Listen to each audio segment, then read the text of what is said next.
Okay, Racing for Heroes fans, again, welcome to Racing for Heroes Radio here on 1460 AM, WVOX. And just a little shout out for our sponsor, RFH Tactical Mobility. They provide private security if you're in the need of such, and they staff that with highly trained former military and federal agents that are discreet and are highly trained, as I said. But we also, RFH Tactical Mobility also provides training all the way from the Special Warriors community, which is what they traditionally do. But given all the stuff that's gone on in the past year, they've actually made that available for regular folks. So if you are interested in possibly taking training with them, and a lot of it's going to be online, please go to www.rfhtacticalmobility.com and check them out. So without further ado, though, I would like to bring on our next guest, Dot Sheehan, who is CEO of Operation Hat Trick, which is not hockey, but actually has something that I see Dot smiling on the screen, but it's not hockey. It is related to hats, and we're going to talk more about what she's doing and how she's helping the veteran community. Dot, are you on the line? I am, thanks. Can you hear me? I can hear you loud and clear. Dot, how do you hear me, okay? Everything's okay, yeah. Yeah, great. Well. So first of all, welcome to the show. We're super happy to have you here. And as always, I was surprised at how many people are Dot Sheehan fans that are also Racing for Heroes fans. It was overwhelming number of emails and texts I got. They're like, Dot Sheehan's going to be on the radio? Like, I'm tuning in. So thank you. They just know me by the color of my hair, Brett. That's it. Well, it's the red, white, and blue motif that I think always motivates me. So. So there you go. Hey, so Dot, tell us a little bit more about how did you get there with Operation Hat Trick? Right, yeah. I was working in college athletics. I live in New Hampshire, so I was working at the University of New Hampshire, and I listened to a radio show one day out of Boston, and the trivia question for the day was, what is the one thing head wounded soldiers coming back from Iraq and Afghanistan want the most? The answer was a baseball cap. It covers wounds and swelling and treatment and bandages. And I thought, can you just get them a hat, right? So in the middle of the night, I thought we live and die by hockey here in New Hampshire. So I would call it Operation Hat Trick. And for a couple of years, it was retail. We weren't giving money. We were giving money back, but we were really giving hats out. Sure. And then we developed a business model where a royalty was built into everything we do. So if a hat costs $12.50 at wholesale, we get 10 or 12% of that. So we get $1.25, $1.50. Sure. Right. And that's in everything we sell. We have 13 licensees, so we're into apparel, we're into headwear, we're into tailgate games, jewelry, all of that. And that's the money we donate back to support the recovery of wounded service members and veterans. Incredible. A few months after I had this idea, Nate Hardy, who is from New Hampshire, Navy SEAL, and his buddy Mike Koch were killed in Iraq. And so we have dedicated Operation Hat Trick to those two Navy SEALs. Yeah. And the rest is really history. I mean, we started on the college level, and I was told, well, if you get 50 schools in a year, you'll be lucky. In a month and a half, we had 100 schools. So I'm like, whoa, boy, oh boy. Now, some are active, some are not that active, but we are going to be at $2 million in money donated out this spring. That's incredible. Which, when you do $1.25 at a time, that's a lot of product, right? That's a lot of baseball hats.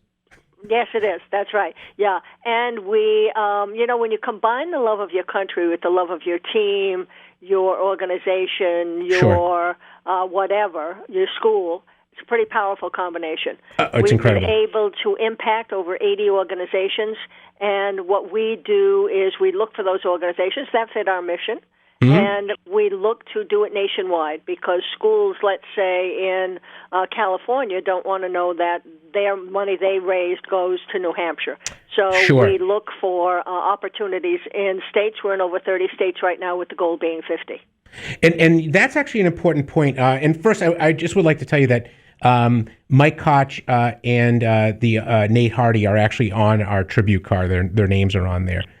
So great. Every time the Racing for Heroes car goes around the track, those guys are with us in spirit as well. Yes. So that's great.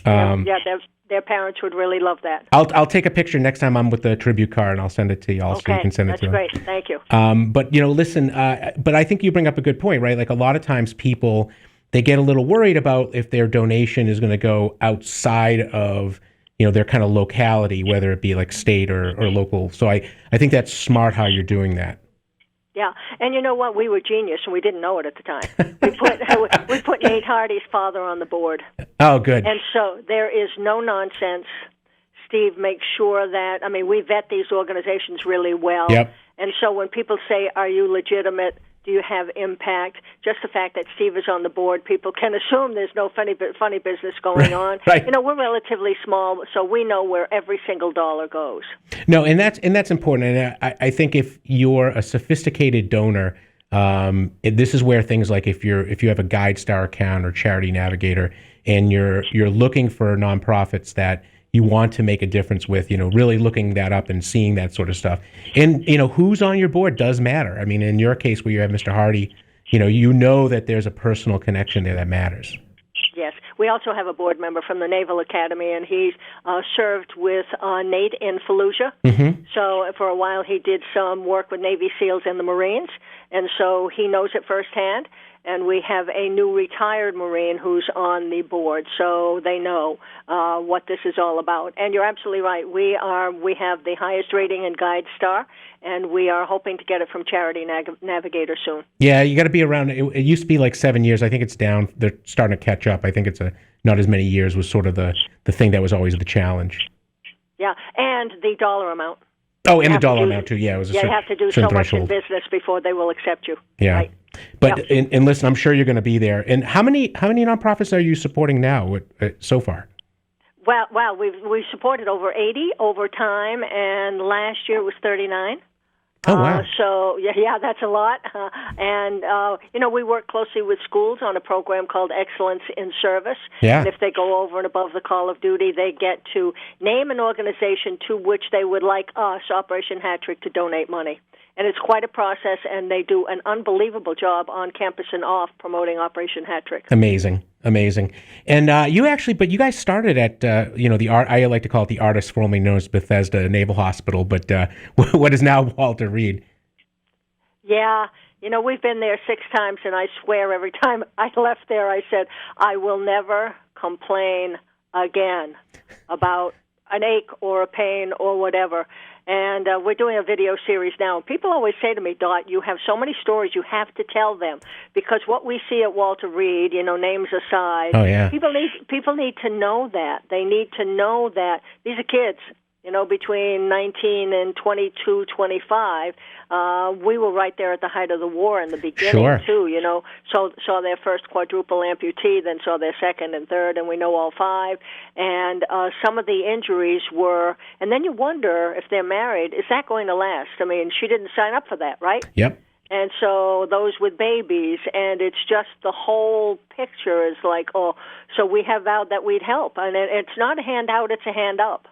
It is. And, as you know, it's that warrior ethos that those folks have, right? Where they want to fight back and then show that the bad guys that they didn't win, that they won.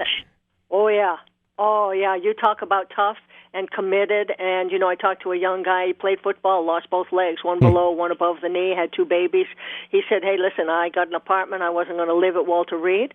But he said, I wanted to get well as quickly as possible because I had a job offer. Yeah. And it was a good job offer. That's great. I had to go out and support my family. So I needed to deal with whatever I needed to deal with, get that over with, and then move on. Yeah. Which is like, how do you do that, right? No, and that's that intestinal fortitude, that comes from deep within to really get back up on step and get back out there. But it also takes a team, right? And this is where it's all about the community. Not just veterans on veterans, but like the people that are supporting them, especially those with red, white, and blue haircuts. Yeah, we're pretty close to the Travis Mills Foundation. Yeah. Travis is a quadruple amputee, and his father-in-law quit his job and went to Walter Reed for 21 months so that he could take care of their baby while she took care of Travis at Walter Reed. That's amazing. It does take, it has taken a village, to make sure that Travis is well supported, and that he is, and he's given back big time. So, and we support his foundation big time, too. Yeah, because we believe in what he's doing. Yeah, and Travis Mannion Foundation, those guys are amazing. So I just, what they do is just fantastic. Yeah. Now you're talking about Travis Mannion. I'm talking about Travis Mills. Mills. I'm sorry, I misspoke. Two different people. Yeah. But Travis Mannion does a great job too. Yep. And I've been now in the veteran space since I retired in 2013, which feels a lot shorter of a time than it really is. And I've seen just some amazing organizations out there. So what's next steps for Operation Hat Trick, though? Where are you going from here? Well, it's interesting. When COVID hit, when you rely on retail, we very easily could have gone under, but we always had some money in reserve. We're one of the few. I mean, we have very few expenses, very few staff, so we were able to survive this, thinking, oh, my gosh, all the orders that had been placed, are they going to go away? We have a particularly successful collection by Coliseum. It's apparel on Fanatics. Mm-hmm. And last year it did extremely well. This year we're pretty close to last year, which blows my mind that people still have the money. But I guess they're not going to games. They're still supporting their institutions. So we look to diversify. Mm-hmm. We're heavy into college, heavy into sports. And so we'd like to get more into outdoor. We have a relationship with Sig Sauer, and even though that's weaponry, our demographic hunts, fishes, and shoots, and their corporate headquarters are here in New Hampshire. So we are both good citizens in the state of New Hampshire, but we are looking to expand into anything and everything, and we're working hard to get there. Well, and Race of Heroes is certainly one of those organizations that's into hunting and shooting too, because a lot of the folks that I fly with, if they're not driving, they're out on the range. So. Yeah, we support an organization in Wyoming that does big game hunts. Oh, wow. With veterans. And Mike Koch's father started a foundation. Mike told him before he went on that last deployment, Dad, this is the land I want you to buy if something happens to me, because this is what I want it to be. Oh, that's amazing. And Don Koch has built that thing, and it's going to start equine therapy and all of that, but right now it's, he's done a really good job, so we help support that as well. What organization is it, Dot? It's the Hine Lodge Foundation, Hyne. Hyne, Hine Lodge Foundation. Okay, great. Yes. Well, I'll look forward to seeing more of that. And Dot, we are getting close to time. I thought you had a driving story for us, or a car story. Oh, yeah. Well, it wouldn't be Race of Heroes Radio without one. So. When I was young, I had a 57 Chevy, so that shows you how old I am, right? And my father said, don't ever let it get below a quarter of a tank in gas, and make sure you always have oil. Sage advice. Oh, yeah. What do I know, right? And one day the car stops. Yeah. And I'm like, are you serious? Oh, my gosh. Well, there was no oil, and the engine almost seized up. Oh, Don't man. you think I didn't hear about that for years? Of course, the car was taken away for a while because I wasn't responsible enough. But and it needed a new engine, Dot. Although I go faster in the 35-mile-an-hour zone than I should. Yeah, but that, and don't worry about that, though. We're not going to share that with the authorities that you go that fast. So. But but your dad must have been super happy with your 57 Chevy. So. I should never have gotten rid of it. The darn thing was in pristine shape, and it except for the engine. Yeah, it's 3 on the column, right? Oh, 3 yeah, that's really on cool. The column, yeah, and that's how I learned to drive on a hill this steep. Yeah. Learned to drive standard. That was a trip too. But luckily, I know how to drive standard now, so that thing would be worth something today. I went to college with a lot of folks from New Hampshire and Vermont, and they used to say stuff like, Vermont or New Hampshire ain't flat. So trying to drive a standard on a hill is no fun. So I had to learn on my Jeep out in Western Massachusetts, and it was never fun out there either. So there you go. The hills are smaller though. But Dot, listen, thank you for everything. And if people want to know more about Operation Hat Trick, where should they go? OperationHatTrick.org. And we have a donate button and a shop now button. Those are ways that people can support us, either buy our product. Mm-hmm. And if you go to shop now, you'll find like an Amazon or a Fanatics logo. Click on that, and it will go to our product. We don't distribute ourselves, or make a donation, or wear a hat, or just support any veteran out there. It doesn't necessarily have to be us. We'd love it if it is, but there's a lot of need out there. Well, thank you, Dot, and that is our theme song, so I have to let you go. But listen, Thank you very much. And Race Heroes Radio will be back next week, Friday, same time, and let's listen to the real Doug Lane a little further down the road. Thank you, Brett. Bye.